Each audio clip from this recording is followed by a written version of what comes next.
Hi everyone, I'm back today, and today I guess is going to be like a serious video because I'm basically going to be giving my opinion on the Stephen Lawrence documentary.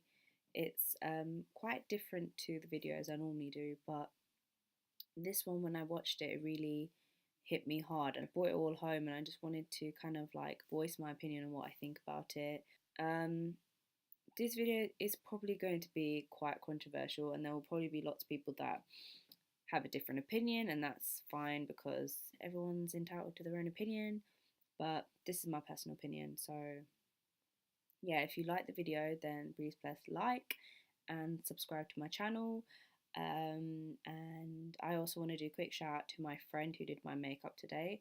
I'm going to leave her Instagram socials in the box below. Please follow her page and show her some love and support. And I'm going to stop ranting because I feel like I'm just going to keep ranting now. Okay, so for those of you who don't know, Stephen Lawrence was a 18-year-old black teenager, and he basically got stabbed on his way home. He was walking home, and he normally takes a particular bus route, but he decided that day he was going to take a different bus route because um, he wanted to get home quicker. So he was with his friend, and he was walking in front of his friend to see if the bus was coming, because there was a bus was coming, and he wanted to check if it was the right number. And at the same time, it was a group of, I think, 5 or 6 white teenagers ran across the road while shouting kind of derogatory terms, starting with the N term. And they just ran up to him and just started stabbing him. And, you know, he had quite a lot of blood loss, and his friend didn't realize he was stabbed, told him to run. And as he was running, he collapsed on the floor. And his friend did go and ask lots of people to help, but they didn't want to help him. They just kind of left him for dead. And eventually the ambulance did come, but first the police came because they thought he had just been hit with an iron rod. So they didn't realise the severe the situation was. So eventually when the ambulance came, they did take him to the hospital, but in their opinion, they did not do enough to save him, and he died. And it was one of the biggest cases, murder cases in history, because it changed a lot of how the police are now, and it really got loads of people talking. I mean, the case, there was so much police corruption within that case. You know, the family were being spied on and so on, so justice was not being really served. It took them so many years to actually press charges against the teenagers that actually caused this crime. However, there was 5 or 6 of them, and only 2 actually got caught for the crime. And even then, like, loads of people knew it was them because in this particular period of time, these teenagers were causing so much grief in the society. They were committing violence. You know, they were in so many ongoing investigations, but people just chose to ignore it, because people back then were quite racist. He was from Elton, which is about half an hour away from me. Um, and back then, it was okay to be racist. It was okay to walk down the road and shout out the N word. You know, it was just normal, and black people just didn't do anything about it because if you want to be shot, you would keep your mouth shut. And I want to say times have changed, but have they really changed? Have they? I mean, if we look now, Brexit, is that not racism right there? Just Brexit is just, you don't belong here. You go back to your country. Is that that's racism? I'm sorry. It's like, it's been 25 years. This whole documentary happened because of, it's been 25 years since Stephen Lawrence died, and it took them so long for them to get justice. And even now, those other teenagers, at the time when they were teenagers, those other teenagers, that they didn't actually get charged for the murder, so they're wandering around living life. Even the 2 teenagers that got charged for the murder, um, they lived their whole life. They were adults, they had kids, they got married, they lived their whole life. And Stephen Lawrence, who was an 18-year-old teenager, he wasn't involved in drugs, he wasn't involved in gangs, he wasn't anything like that. He was working towards a future to become an architect, and they took that away from him. For what reason? Because he was black. Let's look at America, for example. White cops are killing black kids all the time. Oh my god, I thought he had a gun in his hand. It was his phone. Really? And not much is being done about it. Yes, a few police officers here and there are getting charged and getting suspended, but is that enough? That person that you killed is not going to come back to life now, is he? Just because you got suspended. You should be jailed. This, the white cops killing black kids, it just, there's a program on Netflix, it's called 7 Seconds, and I feel like that just sums up everything that's going on in America right now. If you haven't watched 7 Seconds, honestly, you need to watch it. It's a series based on white cops killing black kids and getting away with it. And honestly, that program frustrated me so much because like he blatantly committed the crime. They found the kid that he killed, a black teenager in this series as well, who's 15 years old. They found his blood on his car. Death by auto is 5 to 8 years max. But because he was a police officer, because he had his extra protection compared to a normal civilian, he only got 1 year and 30-day parole. And I know it's just a series, but this is happening in real life. The Stephen Lawrence thing, I mean, it's been 25 years and I don't believe much has changed. The police officers in that program were saying that that case made police officers, the way they thought, the way they act, it changed. Why did it take a black innocent teenager dying for you to change? And the thing is, we say children are the future, you know, they're the future generation, they are what is going to make this world better. Not if you all are running around with knives.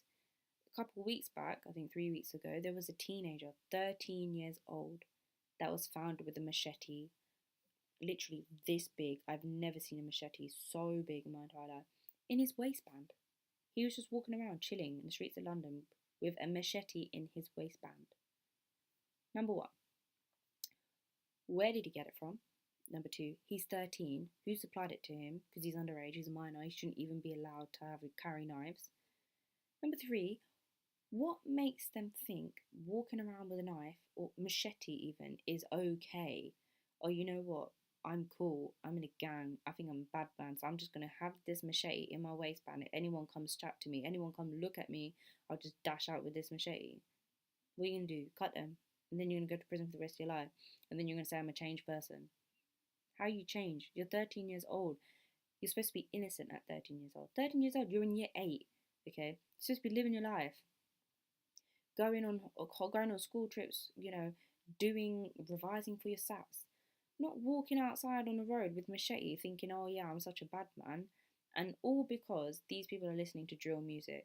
Drill music is the hype right now. All the teenagers are listening to it and it's getting them hyped. They're like, yes, I want to commit crimes. I want to do violence. I want to carry knives because I'm a bad man, a gangster. No, you're not. I don't understand. And especially with racism, it's not only just racism. There's so much crime going on and gangs. It's not even white on black crime. It's black on black crime. It's Asian on black crime. It's black on Asian. It's Asian on Asian. Like everyone is contributing to crime. And why? These gangs, people are getting stabbed. You'd think that Stephen Lawrence, 25 years from now, stabbings will decrease. In the past year or so, gun crime has increased by 11%. Knife crime has increased. I don't know how people think it's okay to just sit there and take another person's life because you're not from another postcode. Because you're from another postcode. Are you hearing yourself? Are you hearing yourself? First of all, so what if you were born in a postcode? Who made you postcode king? Who made you defender of postcode? No. Why are we living in fear every day? Racism is a real thing. And you don't think you're living around racist until something racist happens in the news and you see who is talking about it and what opinions they have, and then you know who is racist. Even during school, when something terrorism related would happen, I think it was 7/11, and you think, you know, you're close with all these people and you think they're your friends, and they're not brown. Obviously, I was the only brown girl in my year growing up. I had friends, well, not friends, they're more like acquaintances, but you think they're cool at the time and they're Caucasian. But as soon as something like that happens, you just see the way they talk, the Facebook updates, the Facebook statuses, the Twitter, the tweets, oh, go back to your country. You know it's people like them that voted for Brexit. You know it. We live among racists all the time. But they're the same people on a Friday night that are going getting a cheeky Indian. You do know you wouldn't have that cheeky Indian if it weren't for Indian people in this country making your food. So what, you're racist and you're telling them to go back to your own country, but you still want their food? Think about it. Make sense, please. I created this video today because I think if we talk about it, get people talking about Stephen Lawrence, the documentary, 7 Seconds, or just even creating awareness about the stabbings and the gun crime and racism that's currently going on in our society, maybe people will have more knowledge about this topic.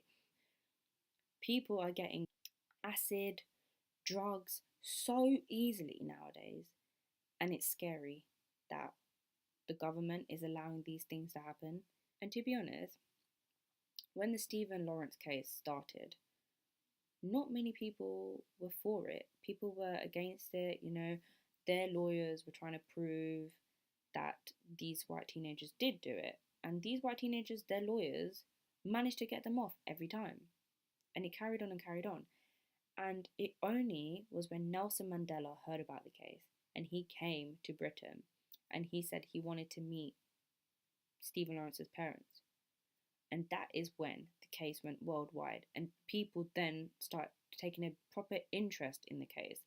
And that's how they managed to do the first murder prosecution, private murder prosecution. They failed, of course, because, the police are corrupt back then. But one thing, this case changed history in the sense that this case is the reason why there's a law now that means you can basically get retried. So normally before, for a murder trial, if you're found not guilty, you can't get tried again. Even if they find you evidence, they can't take you back to court. But after this case, they made it possible for a murder trial. If you have been acquitted of charges, you can get retried. And that changed everything. Nowadays, people just assume, oh, if they're Asian or they're black, especially black people, oh, if they're black, they must be in a gang. They must be doing drugs. They must be committing fraud. They must be doing this. Why? Why can't you just think that black people are the same as everyone? Black lives matter. All lives matter. But currently, we're acting as if black lives don't matter. They are human as well as us. They deserve a chance to show what they're capable of. I think it's stupid that people don't give chance to black people. They just assume they have a stereotype and and black people all fit the stereotype. It's a joke. When are we going to stop being so ignorant? We live in a multicultural society, yet racism is still so prevalent. We should be contributing to live positively together in peace and harmony. The Stephen Lawrence case was really sad because his friend was a key witness, but the police were so corrupt they managed to just get rid of the witness's statement and make it seem like he was chatting rubbish almost because he didn't know the people. They wrote off the witness's statement as if it was nothing, and they even show the witness's friend speaking in the documentary, and he's crying because even till this day it affects him deeply that they just wrote his statement off. They wrote his statement off, and he had to watch his friend die right in front of him. And can you imagine how that affects you in your life? And you're there, you're wanting justice for your friend, and it never comes. And it comes so late, and it's almost a joke. It's like, what's the point of it coming now? The amount of money that was put, the amount of patience, determination that Stephen Lawrence's parents must have had. Can you imagine going through such a traumatic event? You come home, you find out that your son has been killed, and the justice that you should receive in order to put your son's killers behind bars, you're not getting it. Why? Because you're black. How is that fair? We recognise a black person and think gang, crime, drugs. Why? Most of my friends are black, and I'm proud to say that. I'm proud to say that. I'm proud to say that I have black friends, and none of them are in gangs. None of them have contributed to crime. They're all professional, hard-working people that I'm proud of. Proud to say that they are my friends. They've achieved so much in their life, and I know they're going to keep growing, and I support them. Why can't we all support each other? We're living in a multicultural society. How's it okay that we just say, oh, this person's like that, so it's fine. We can be racist towards them because they're bad people? How do you know? Do you know them? No. We are not born being racist. We are not born with hate. Recently, there was a video that went viral of a black boy, and he was in the park with his mum, and the other white kids wouldn't let him on the slide. And until one parent came and intervened and said, move, then they were like, fine. He got on the slide, but they were still kind of standing in the entrance so that he wouldn't be able to come through. His mum decided, let's go on a different ride. And he was having fun. You could see from his face. He was having fun on this little seesaw ride. Little kids that were on the slide, blocking the slide from him, blocking the entry to the slide so that he wouldn't be able to come on, got off the slide, then started shying him, saying, you're not allowed to be here. Why are you here? His mum remained very calm, which I give so much ratings to, because if that was my kid, I would have gone ham. I don't even care how old those kids are. They started hitting him on his head. That is uncalled for. And you just know they have been taught that behavior. You don't go in schools knowing that kind of behavior. You see it. You listen, and then you acknowledge, oh, this is what I should be doing, this is how I should be acting. And that's, you repeat that. 100% they repeat that from their parents. This goes to show we should be educating our children that we are all one. We should not distinguish between colour and race. You don't judge a book by its cover. Children are the future. What we teach them is how they will act later on in their life. You're not going to be around forever to help them, to educate them.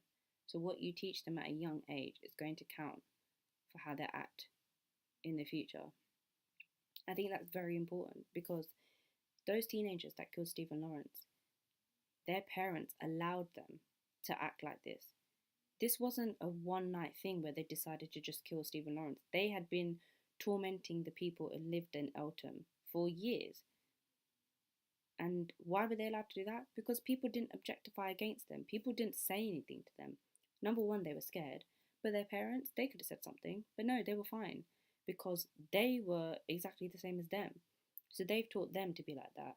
And 100%, those teenagers that have now grown adults that did not get charged for the murder, they've probably taught their kids to be the exact same. And it's a repetitive cycle. We all still know that if it was a race, a majority race, over a minority race, things would be done a lot quicker. It's only because we're still seen as a minority that justice is not being served as quicker as it should be if we were Caucasian. And it's a fact. I'm going to stop it right here. So thanks for watching. And if I offended anyone, don't mean to offend anyone. This is just my my own personal opinion. And if you share that opinion, then please comment below and get this conversation started. Thanks for watching. Bye.